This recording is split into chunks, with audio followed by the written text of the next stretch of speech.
Gənc Qazilər Birliyinin sədri Hacı Vəliyev barəsində olan həbs qəti imkan tədbirinin müddəti uzadılıb. Bu barədə APAya vəkil Agil Layıc məlumat verib. Bununla bağlı bugün Xətai rayon məhkəməsində təqdimata baxılıb. Məhkəmə həbs müddətini 2 ay uzadılması barədə qərar verib. Qeyd edək ki, aprelin 1-də Hacı Vəliyev barəsində 22 gün müddətinə həbs qəti imkan tədbiri seçilmişdi.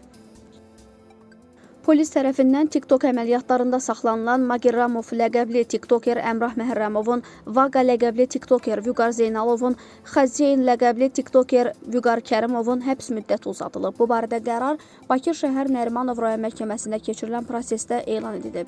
TikToker Vüqar Kərimovun həbs müddəti 2 ay, Vüqar Zeynalovun 1 ay, Əmrah Məhərrəmovun həbs müddəti 2 ay uzadılıb. Qeyd edək ki, ötən ilin dekabrında saxlanılan TikTokerlərə qarşı Cinayət Məcəlləsinin 234.1-1.